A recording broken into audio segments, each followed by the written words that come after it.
9 de la mañana, 4 minutos y comenzamos nuestra primera entrevista. Ayer el contacto telefónico que hacíamos con la fiscal del caso de Esmeralda, esta niña jovencita de 14 años, asesinada por su tío y violada por su tío, bueno, ponía de manifiesto una realidad que complicó de alguna manera la investigación del caso y es las dificultades que tienen los médicos forenses para trabajar en el interior del país. Es por esta razón que hemos decidido, bueno, conocer cuál es la situación a nivel nacional y con qué dificultades trabajan estos profesionales y cuánto influye esto en el esclarecimiento de casos judiciales.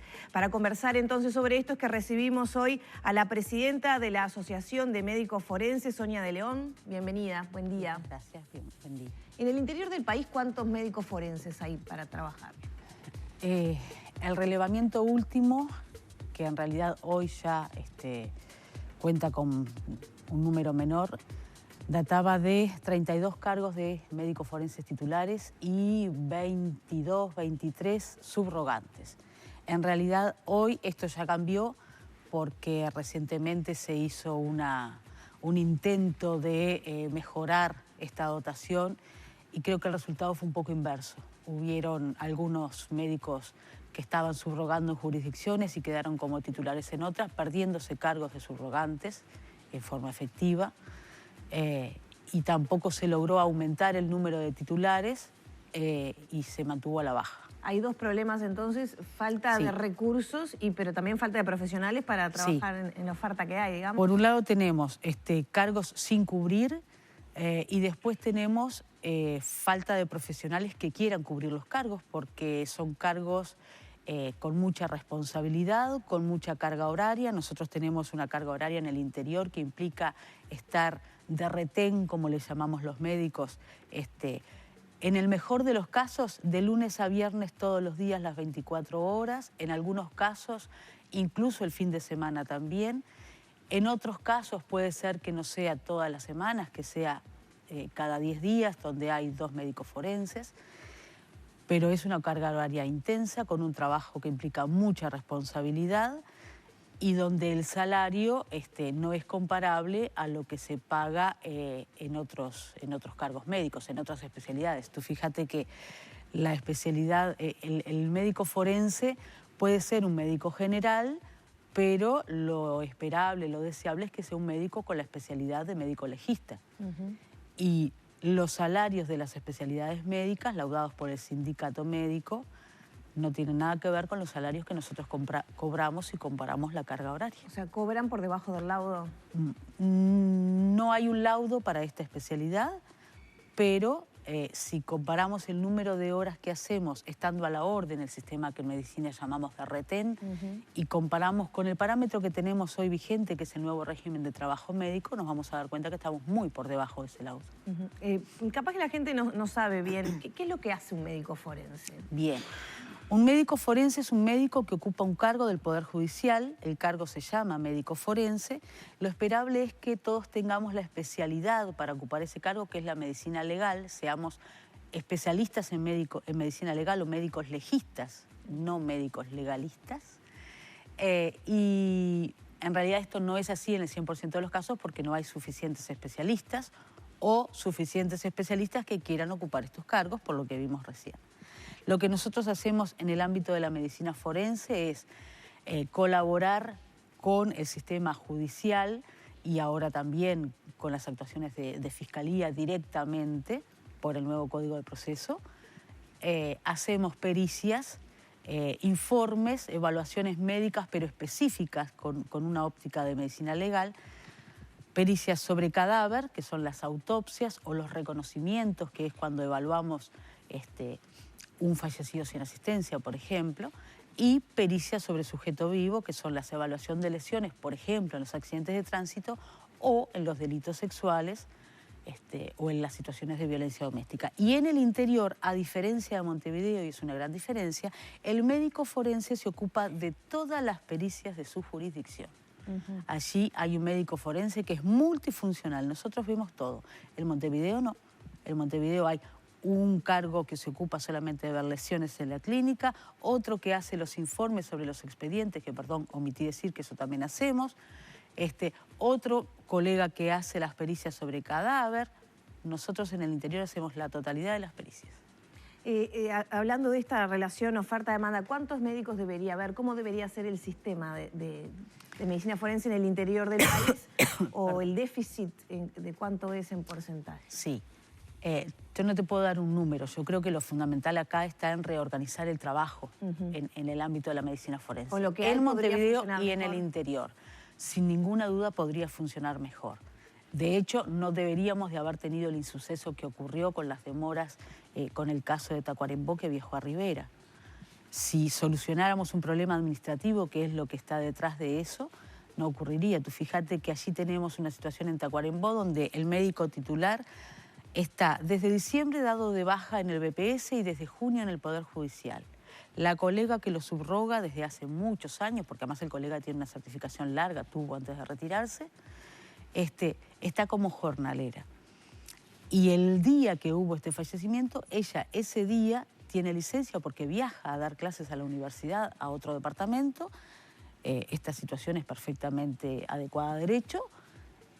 Y ese día no hay quien la cubra. Sí, por supuesto que la colega antes de asumir el cargo de esta docencia lo comunicó a las autoridades pertinentes y es totalmente válido, porque además como es jornalera, no tiene ninguna obligación, digamos. Yo estoy presupuestada, tengo una obligación de responder. Ella no tiene la misma obligación, tampoco tiene los mismos derechos. Allí no hay licencia, allí no hay... Doctora, y están mucho, en función de lo que usted está diciendo, ¿están mucho más cargados los forenses del interior en comparación con el trabajo en Montevideo? Bueno, sí. ¿O el volumen de casos de Montevideo, digamos, bueno, equipara un poco lo que estamos hablando? La separación de tareas tiene su justificación. En Montevideo tenemos concentrada más de la mitad de la población del país. En el interior hay zonas de alta densidad de población y de altos índices de violencia, que eso determina el volumen de nuestra tarea, pero hay otras que no. Esas otras zonas lo que tienen de complejo son las distancias que el médico tiene que recorrer para resolver, ¿no? La distribución de trabajo no es la misma porque el volumen y el tipo de trabajo no es el mismo. Hay necesidad de contar con mayor número de médicos forenses en todo el país. También en Montevideo, porque en Montevideo hay que cubren la morgue de Montevideo, es decir, que hacen todas las pericias sobre cadáver, 6 colegas como titulares y un colega subrogando como suplente. Hay un segundo cargo de subrogación, pero está gozando de una licencia prolongada en este momento. No sabemos qué va a pasar, si se reintegrará o no la colega, pero tampoco son suficientes. Claro. Y a propósito, usted lo mencionaba al pasar allí. ¿El nuevo Código del Proceso Penal les implicó una mayor cantidad de trabajo a ustedes? Porque Sí. En el viejo esquema, en el viejo código, se trabajaba de una manera. A partir de ahora, bueno, reconocido por la propia Fiscalía, que de hecho proyectaron un volumen de trabajo para determinada cantidad de fiscalías y la realidad les marcó que en la estimación quedaron un 40% abajo de casos, con lo cual estaban trabajando un 40% más de lo que habían estimado para hacer el reordenamiento a partir de que entrara en vigencia el nuevo Código del Proceso Penal. ¿Este cambio, este nuevo código, les ha implicado a ustedes más trabajo? Sin ninguna duda. Por 2 razones. Por un lado, porque nos enfrentamos a los cambios y los aprendizajes necesarios. Estamos en plena curva de aprendizaje. Nosotros veníamos acostumbrados a trabajar en equipo directamente con los jueces, que estaban habituados a trabajar de esta manera. Ahora los fiscales tienen que incorporarse con un rol distinto y obviamente en ese proceso de aprendizaje implica que el número de pericias solicitadas se dispara. En muchos lados se disparó, en otros no tanto, eso depende de cada uno. Pero además de eso, nosotros ahora tenemos la obligación de ir a todas las audiencias a, entre comillas, defender nuestras pericias, a responder ante las preguntas que se nos hagan. Eso antes ocurría en forma excepcional, ahora es lo habitual. Y si bien en teoría deberíamos definir un día y unos horarios en los que pudiéramos ser convocados, en los hechos, en muchos lugares está pasando que los colegas son convocados indiscriminadamente cualquier día, cualquier horario, porque bueno, hay que acomodar todo el proceso y no es tan fácil, pero sí se multiplicó y mucho, aumentó y mucho el trabajo de los médicos forenses. Claro, sí. Entre otras cosas ahora incluyen la participación en estas audiencias, ¿no? Que además tenés que desplazarte. Porque muchas veces a ti te piden, te envían, los colegas de Montevideo les envían un expediente del interior, suponte, de Salto, de cualquier otro lugar. Y en algunos lugares, algunos fiscales y jueces aceptan trabajar con videoconferencia. Otros no lo usan. Y en otros lugares no está esa posibilidad porque no está la tecnología apropiada. Entonces implica que además tú tenés que viajar a otro lugar con todo lo que implica. Sí. Sonia, una consulta para tener idea también de lo delicado del trabajo que se realiza. ¿Cuáles son los riesgos que se corren en una investigación cuando se demoran 24 o 48 horas la realización de una autopsia en un caso, por ejemplo, como el que conmovió hace pocas horas atrás a Tacuarembó, en el caso de Esmeralda? ¿Puede existir pérdidas de pruebas? Es decir, ¿hay situaciones que por la tardanza pueden complicar una investigación en el trabajo que realizan los forenses? Sí, sin duda que sí. En las pericias sobre cadáver y donde se plantea la posibilidad de un abuso sexual o de una violencia sexual, digamos, en cualquiera de sus esferas, sí. Tú ahí tenés que, es fundamental, encontrar o tratar de encontrar y de identificar muestras biológicas, restos biológicos que puedan identificar al agresor, en este caso.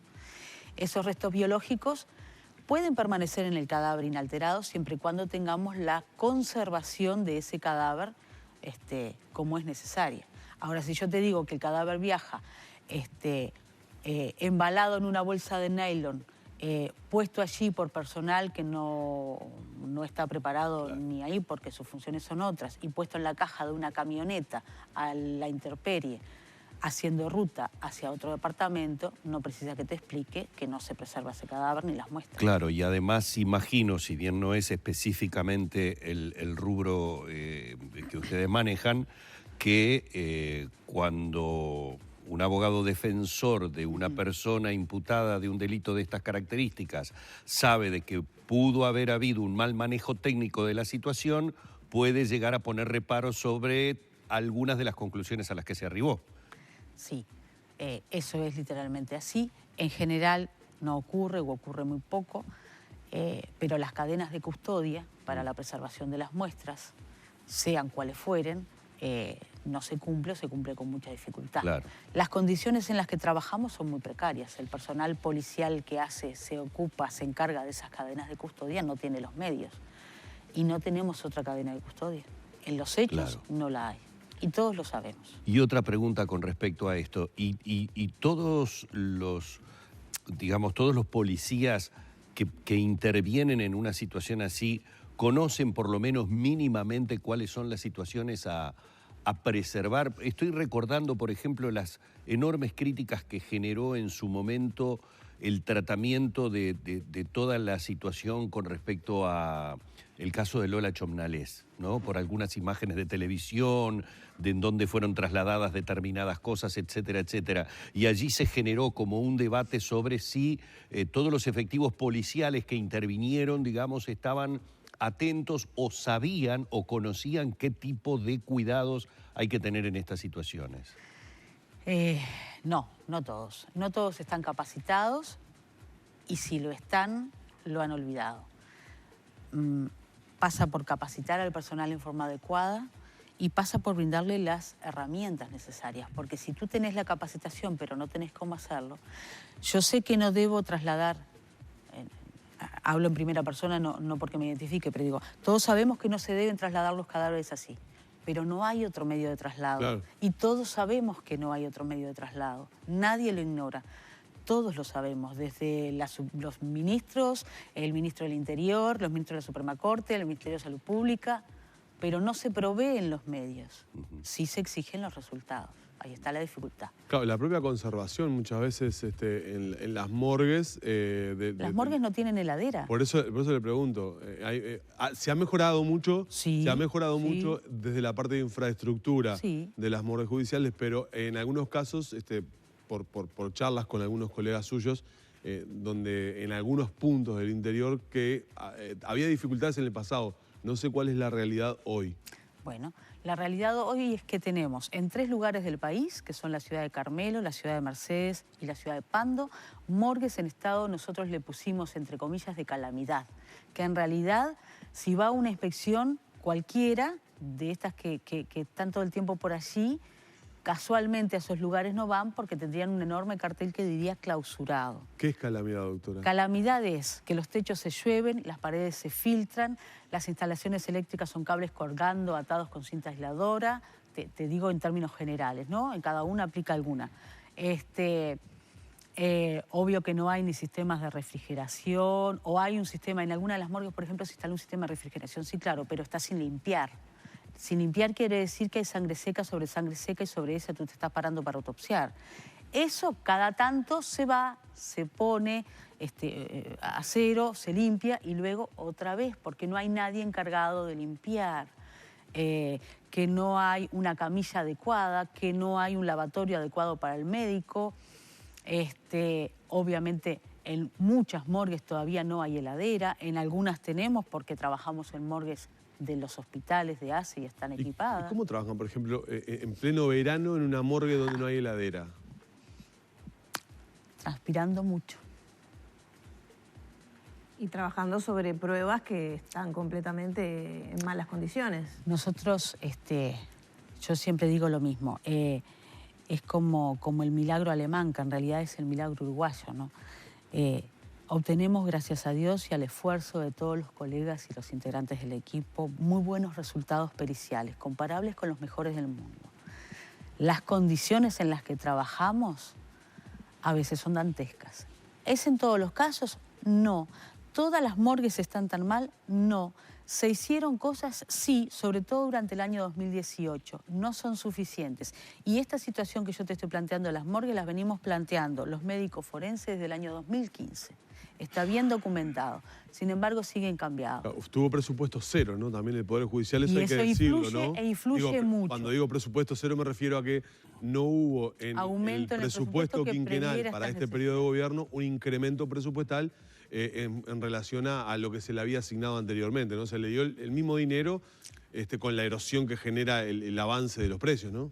Eso es así y es real, pero también vuelvo a lo que tú comentaste hace un ratito. Tú mismo comentaste lo que ocurrió con la Fiscalía. Ellos calcularon y aumentaron y previeron su presupuesto para tal amplitud de funcionamiento. Se dieron cuenta que quedaron en un 40% cortos. Y entonces en todas las fiscalías y en todos los lugares se hicieron nuevos nombramientos, se alquilaron nuevos locales, se compraron más equipos porque fue necesario para poder funcionar. Ya había cerrado el presupuesto. ¿Por qué no podemos hacer algo así para tratar de mejorar la situación de trabajo de los médicos forenses y que los resultados para todo el sistema y sobre todo para la población? Porque nosotros lo que hacemos es brindar servicios a la población. La familia de esta niña que falleció tiene todos los derechos. ¿Y por qué se los vulneramos con algo que podríamos solucionarlo, como es corregir una situación administrativa para que tengamos médicos forenses subrogando y que no tenga que esperar o trasladarse? ¿Qué pasa ahí? Esto es responsabilidad del Poder Judicial, pero ¿qué pasa? Que acá no estamos hablando de recursos económicos, estamos hablando de cuestiones administrativas. Hay un profesional que no está, otro que está en suplencia, pero que ese día ya se sabe que no va a estar, igual pasan las... y nadie lo sabía. No, lo sabían, sí. ¿Cómo bueno, que no? Pero no hay una solución. Ah, sí, eso sí. Porque, a ver, sí se sabía porque este día que quedan sin cubrir, que es el día miércoles en la ciudad de Tacuarembó, está todas las autoridades avisadas en tiempo y forma antes de que ocurriera. Ocurren dos cosas. Por un lado, es lo que decíamos al principio, es un cargo que es muy poco atractivo. Si a ti te ofrecen un cargo donde tenés una responsabilidad tan grande como la que tenemos nosotros, es verdad que los médicos siempre trabajamos con la vida de la gente y eso implica mucha responsabilidad, es verdad, pero también es cierto que los médicos no estamos preparados para integrar o participar del sistema judicial. Requiere una preparación distinta. Entonces, no es atractivo en ese sentido. La responsabilidad que implica es una muy extensa carga horaria. Estoy refiriéndome al interior del país, sobre todo en este momento. Y entonces, y en condiciones de trabajo como estas, ¿quién va a querer ir a trabajar a esos lugares? Sí, el sector privado probablemente sea mucho más atractivo. Muchísimo más atractivo. Y acapare esos cargos. Muchísimo más. Entonces, por un lado está que no se toman las medidas que se pueden tomar. Y por otro lado está que cuando hay un llamado, los colegas de pronto se presentan, pero después no asumen los cargos, porque cuando les muestran qué implica asumir el cargo, se echan para atrás, prefieren otra actividad. Y es lógico.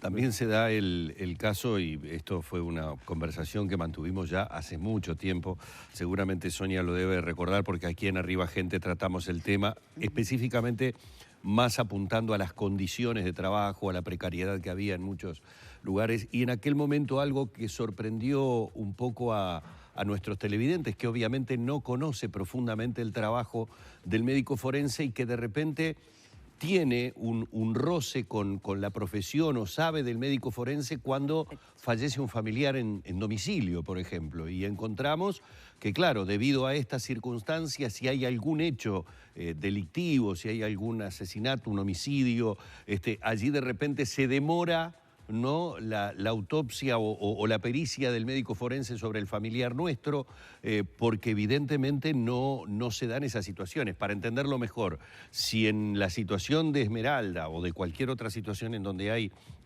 un homicidio, hay determinado médico forense que está de guardia y también en ese momento hay personas que han fallecido en su domicilio, todo ese trabajo lo tiene ese profesional en ese momento.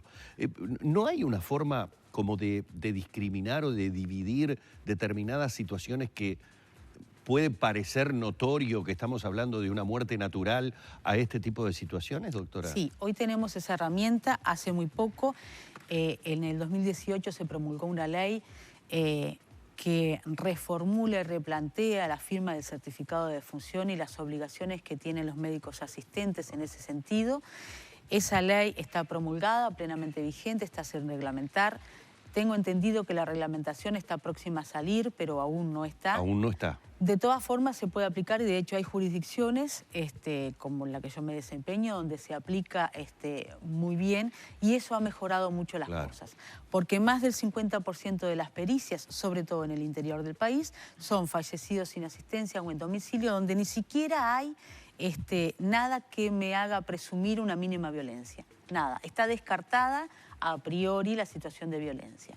El médico no firma porque se ampara en la antigua reglamentación de firma del certificado de defunción, que es muy, muy vieja, aquello de que si habíamos asistido en los últimos 7 días o 48 horas, eso ya no está vigente. Así que sí tenemos la herramienta legal, hay que ponerla en práctica. Hay que ponerla en práctica. Y esto es una cuestión, digamos, eso es de una reglamentación. Cuestión que depende.